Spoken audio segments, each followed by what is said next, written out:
Hey y'all. I had I had originally planned a very different video. I was gonna do the 3 signs of or the 7 signs that. And I don't know, I just decided that I wanted to have an honest conversation with y'all. I want to just be me. Maybe nobody will care, maybe somebody will care. I care if I'm me. And so I'm just going to share my story with you in the hope that maybe some of you will see yourself in parts of my story, and maybe it'll help you as you're figuring out what you want to do next. If you're stuck, if you're wondering which path to take in some part of your life, I hope this will be helpful. So, I was a psychiatrist. I was a psychiatrist for a long time. I did 6 years of medical school, and then I did 2 years, no, it was more like a year plus, of writing all these exams to get into residency. They're called USMLEs. And then getting into residency, and then I did 3 years of residency. And then I applied and got into a fellowship. And that's a subspecialty training, and I did 2 more years of that. And then I worked for about 9 years as a psychiatrist. It's a long time. I gave most of my 20s and the first few years of my 30s to this. And I wanted to. This was something that I chose and fought for. I'll tell you a little bit more later about why I had to fight to be a psychiatrist. But I did. And I believed in it. You know, for a long time I really believed in the promise of psychiatry and what I thought I was going to be practicing, what I thought I would be doing for other people. And I went after it with gumption, you know. I did my fellowship training at Harvard. I went to the tippy top, the ivory tower, so to speak. And in some ways it was great, you know. I had great mentors, people who taught me a lot. I learned a lot about the brain. Neuroscience has always been very intriguing and passionate. I lose track of time when I'm learning about how the mind operates.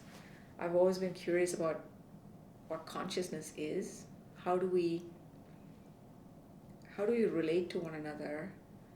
How do matters of the heart interact with the brain? What is that about? And so that's what drew me to psychiatry. And I did it, and I was miserable. The 9 years that I was a practicing psychiatrist, I did not enjoy it.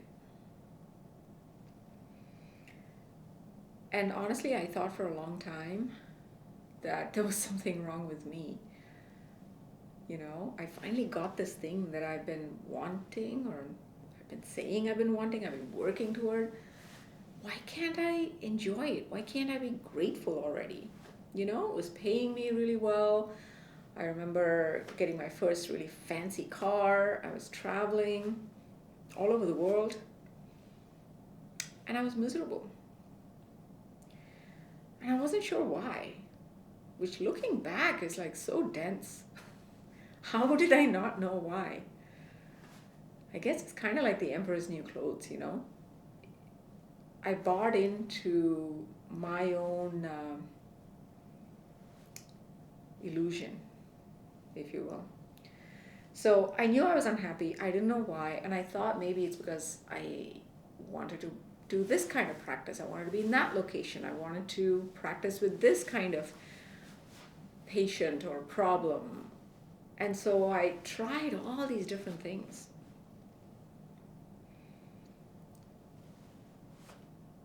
And I still didn't, I felt empty, growing emptiness and a growing sort of disconnect between what I went into psychiatry for and what I was actually doing on a day-to-day basis.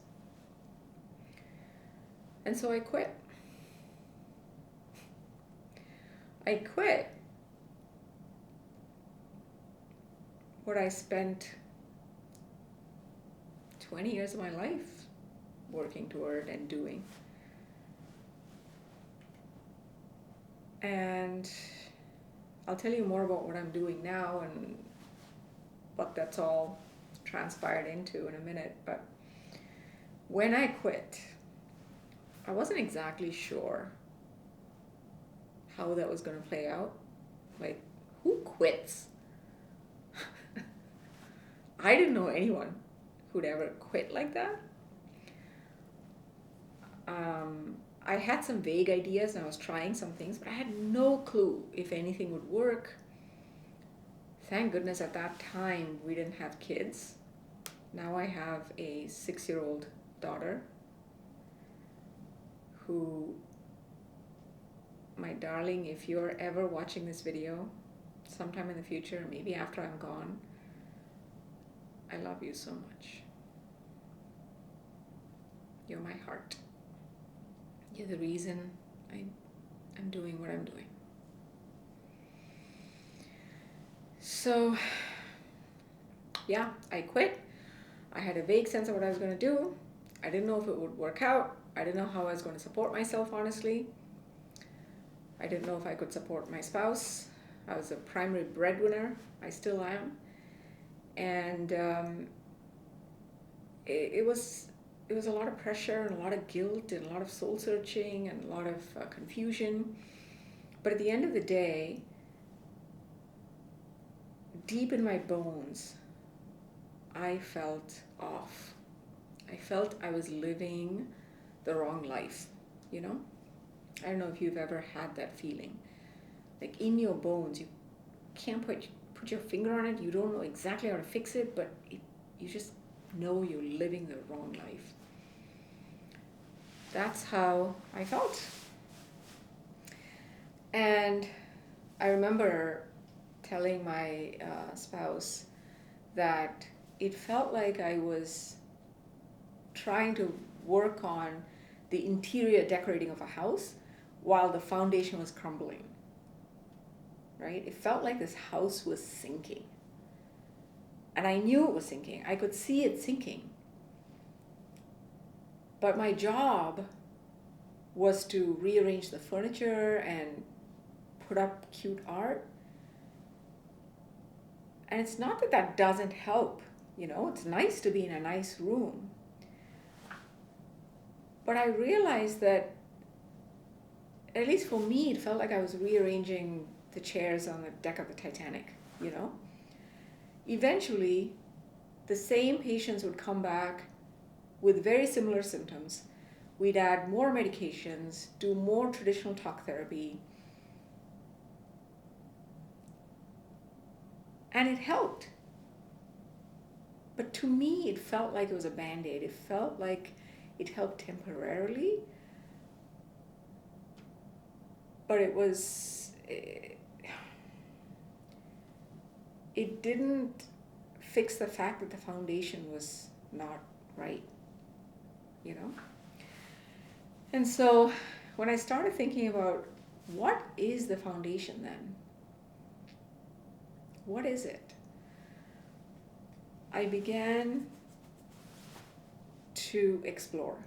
I began to talk to different people. I went back to sort of my Eastern meditation practices and wisdom traditions and started trying to make sense of my own angst, because Western neuroscience alone wasn't solving it, either for me nor for my patients.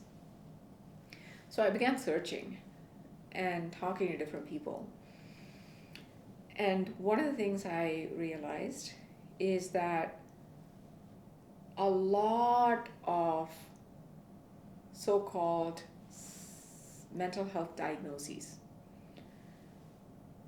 not every one of them, and not that it explains the whole disease by any means, but there's often a golden thread of trauma underneath a lot of the mental health diagnoses.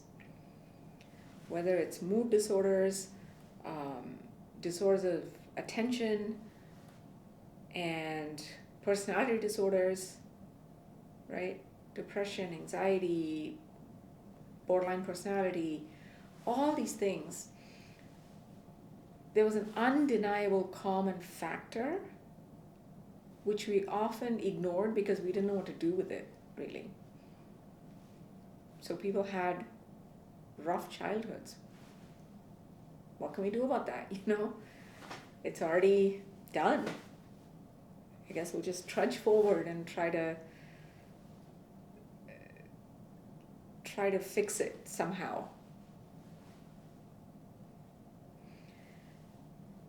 And again, this is not a ding against all psychiatrists and all of mental health field.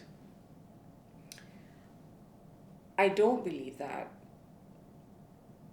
every psychiatrist or every mental health professional or the field of mental health and psychiatry is wrong per se. I actually think that many psychiatrists, several of them my close friends, and many mental health professionals, many of them that I don't even know, but I know from a distance, they are doing God's work, so to speak. They are doing exactly what they were put on earth to do, and they're helping a lot of people. I sincerely believe that. But for me, what I went into to do is not what I ended up doing, and I couldn't quite find a way to do what I really wanted to do in an ethical way that felt fulfilling.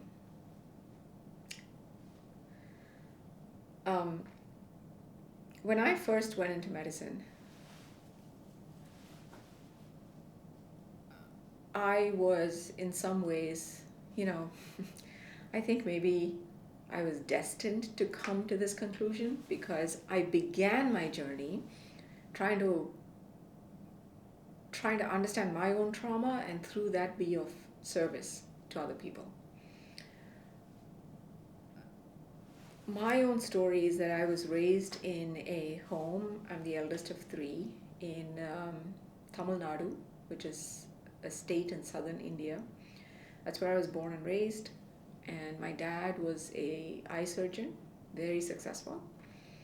My mom was a homemaker. They had a 15 plus year age gap between them. So she was almost like the oldest child, if you will. She was a little bit scared of my dad. My dad was very loving and worked very hard, but was very authoritarian.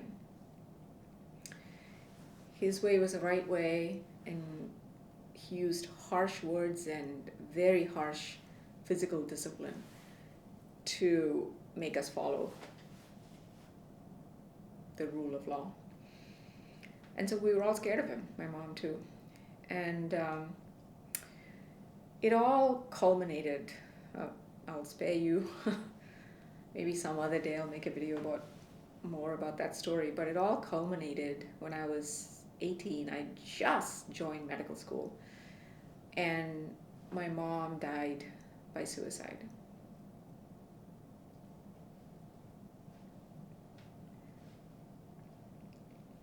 And it was fucking hard.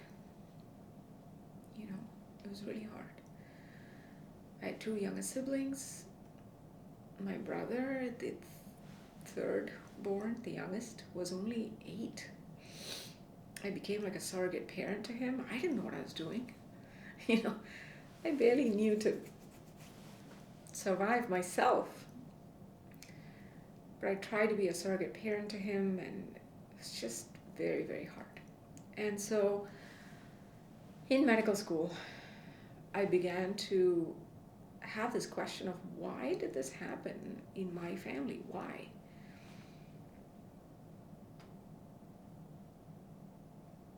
What happens in the brain when it suffers? Why do people stay stuck? Why do people make decisions like that? And how do you recover from something like that? Can you recover from something like that? So those are the questions that I was trying to seek answers to through my studies, through poetry, through writing. And I remember I think it was in my 4th year of med school, maybe it was 3rd year, I don't remember, 3rd or 4th year of med school, I was in this psych class for the psychiatrist. And I remember, his name is Dr. Pradeep. He was amazing. He still is amazing. He's still there teaching and mentoring and doing amazing work back home in India. But he was the psychiatrist, and he was demonstrating a patient who had what's called psychogenic seizures. Basically, she would have a seizure that was induced by emotions and did not include seizure-like activity in her brain. She really did feel like she was having a seizure, right? It's very important. It's not like she was just like pretending. No one wants to end up where their life is like they're in and out of seizure states. No one wants that. Somehow that was the only way she could survive and make sense of her own life. But I was fascinated when Dr. Pradeep was able to demonstrate how this patient went into a psychogenic seizure state and then came out of it. So to protect the patient's identity in case she's still alive, and I don't want to go into more details there. I don't want her to be recognized by anyone. But all I thought was, wow, the power of the mind and the brain, and the interplay between emotions and our social structures, it blew my mind. And that's when I decided to go into psychiatry. And again, long story short, my dad was a very famous eye surgeon, had multiple private hospitals that he had taken public in the stock market, in the National Stock Exchange of India, and he wanted me to take over those hospitals. It was like a mini empire. And I was a gold medalist in ophthalmology. So he was very pissed when I said no, that I wanted to go to psychiatry, and it led to a big rift between us and blah, blah, blah. In any case, this is why I went into psychiatry. To understand and heal the way our own life experiences cause disruptions in our ability to function, and how that then really limits our life, as I saw with that woman, and to a lesser degree, I saw in myself and my father and my siblings as a result of what we experienced. So you can imagine, I do all of this, training, I'm working, and I noticed that my day-to-day life is simply prescribing medication. I barely know the stories of the patients that I was treating. Again, I'm not saying every psychiatrist experiences their practice like that. I'm not saying that at all. For me, that's how it unfolded. And try as I might, within the structure of the way the medical system is set up, not just in the United States, in many countries around the world, but definitely in the United States too, it really felt like we were working for the insurance companies more than we were for the patients. I was fixing leaks instead of actually fixing the foundation. And the same patients would come back with the same problems. At some point, I remember telling my spouse, I don't know what I'm doing. I don't know if I'm doing anything. In fact, I think the patients might be better off if I just don't do anything. I might be doing more harm than good. That's how it felt to me. And I hated it. But I felt trapped, you know. I had fought for this career and devoted 20 years of my life. But eventually the pain and the disconnect and the feeling that I was on the wrong side of history somehow, that it felt all like the emperor's new clothes, it didn't feel right to me in my bones. In the middle of the night, in the quiet of the night, I was not proud of the work I was doing. I wasn't happy. So I started again looking around to see what I could do. Is there anything to do about that? And meanwhile, I'd been on my own personal journey of looking at other ways to heal and release my own trauma that I'd been carrying in my nervous system for about 20 years up until then. And I'd managed it really by succeeding, you know.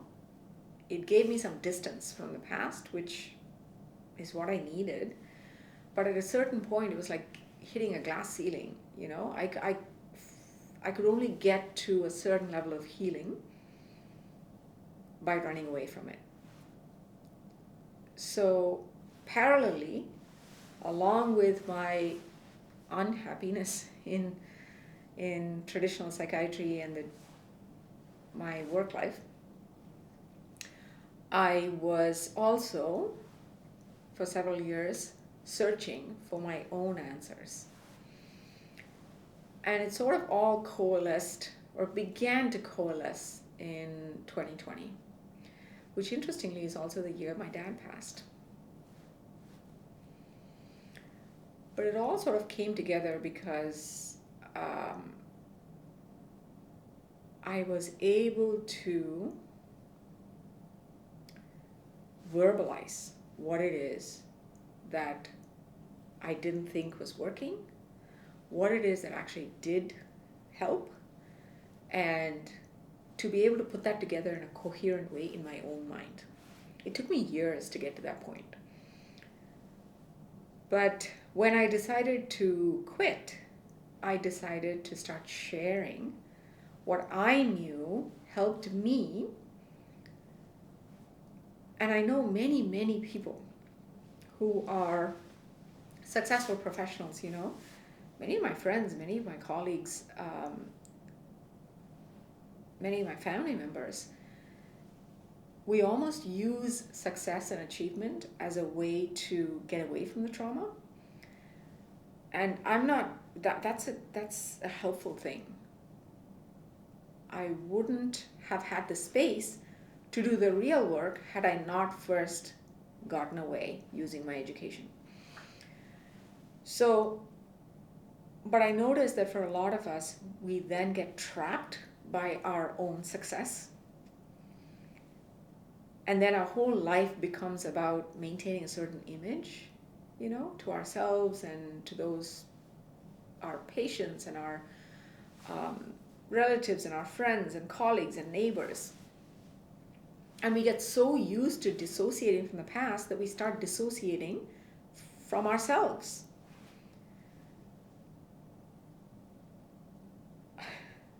I remember in my early years of searching, I spoke to a spiritual teacher in